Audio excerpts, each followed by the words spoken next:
I'm sorry, but what the actual f***?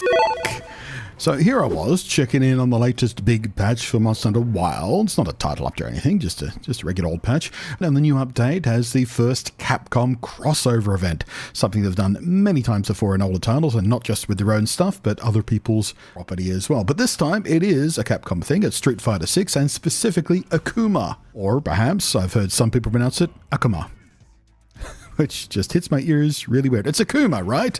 Not Akuma. Akuma. Akuma Matata. It means no worries for the rest of your bones, because they're all shattered. Anyway, I expected to hate this, frankly, because I hated the Akuma layered armor that they did in Monster Hunter Rise.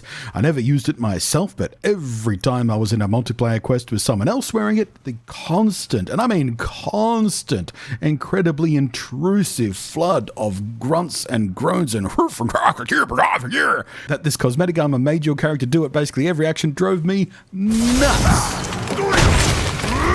And I didn't even like how it looked, because that's not a face. That looks like a mask. It looks like a helmet you're wearing. It's really weird. And there's no physics on any of the hair or anything. It's just, no. But the armor looks way better in Wilds, and it does a similar thing with the constant grunting, but it seems to be mixed a lot more subtly into the audio as well, especially on other players. I don't find it nearly as annoying as I did in Rise. But rather more importantly, this time it's way more than just a cosmetic skin with grunts. Equipping the Akuma armor set as your base armor or as a layered armor gives you access to a whole ass move set. It's pretty damn close to having a whole new weapon class, for crying out loud. And while it's not so powerful that it affects the meta, that so many people brainlessly copy-paste their builds from because they care more about numbers on paper instead of, fun, it's also not just a weird little gimmick, like some of the other collaborations I'll mention in a moment, especially if you actually equip the armor itself, not just use it as a cosmetic set, because it has a unique armor skill that makes the Street Fighter moveset even more powerful, and therefore more practical. And that puts it on par with a decently effective, if off-meta, build.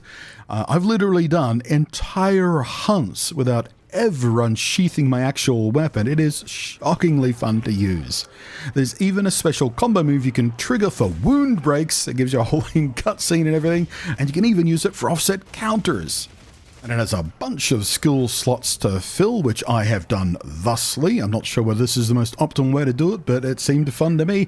I leaned heavily into Evade Window, Weakness Exploit, Part Breaker, and Evade Extender, which just makes it crazy fun and ridiculously mobile for such a, point-blank weapon where you have to really be up against the monster to even touch it. And I've not done any actual testing yet, but the impression that I get is this moveset comes second only to Hammer in how quickly you can stack stuns. Because it's all punching and kicking stuff, so you would imagine it'd be good at knocking the monster out. Turns out, yeah, it really, really is. It kind of feels damn close to playing the Sword and Shield in Rise as Mini Hammer by just using the shield bash attacks. That's how effective it feels. It's nuts. And the sidestep dodge in particular gets nuts when boosted like this with Evade Extender, and you even have a ranged attack with the Fireball move, which you can equip and use as if it were slinger ammo. Unlimited slinger ammo, by the way.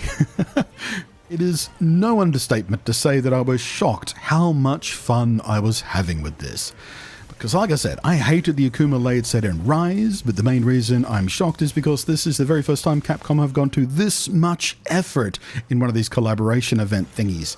I mean, sure, in World you had the Witcher 3 collaboration, and there was a sort of quest line in that, where there were even dialogue choices, just like in The Witcher, but the hunt itself was arse. It was just bad. It was super annoying and not even slightly fun. I slogged through it for the sake of unlocking the rewards and never, ever, ever did it again. And the rewards themselves were just simple cosmetics for Ciri and old Jerry of Riverdale. And while in the first part of the quest you could fight as Jerry himself, his moveset was just the stock Sword and Shield one, so not terribly exciting. And while you did have magic, it was one spell only, a pathetic little Ignis thing that was only ever actually useful in this one specific quest, and never ever again. Over on Rise, we had the Sonic collaboration, which also had a special little thematic quest, but that also was mind-numbingly simple and dull, just running around on Dogback collecting rings against a timer, which you had to do several times to unlock the set, and yeah, I never, ever, ever did that ever again, except to record this footage.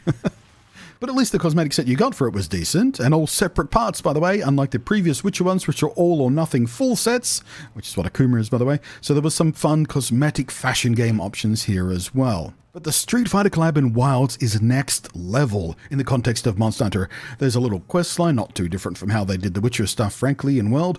Some quick dialogue, hunting down Akuma himself. You meet him, you have a chat to him. He's balking up the local ecosystem by fist-fighting monsters to death without the pretense of the reason hunters have in the lore. So you ask him to stop, but he goes, no, bugger off. So then you have to prove yourself to him or he won't respect you enough to cut the crap out.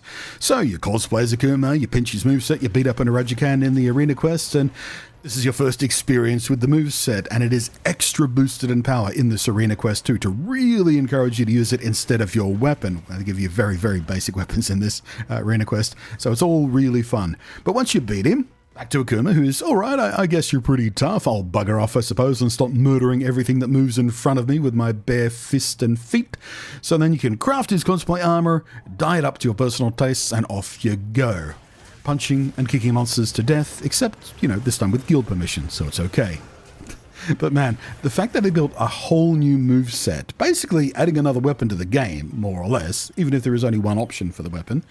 You know, they built it, they tested it, they balanced it, they included a whole ass new mechanics like the cooldown for the super special countering wound-breaking combo move that triggers a cutscene, and even hid special combo moves that mirror inputs from Street Fighter itself to trigger them. It is so far above the effort they usually put in on these, and it really sets a bar for how every other collaboration that will make its way into the game over the next few years of its active life is going to go. I mean, if this is where you're starting, you know, this is your benchmark, what the hell are you going to do next?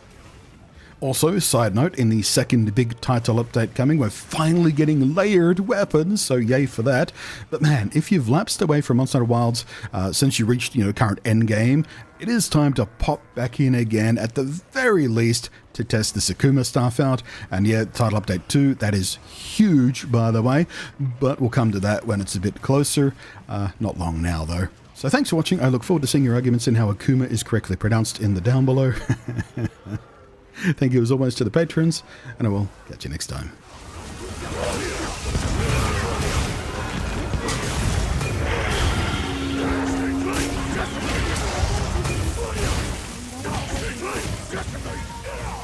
Don't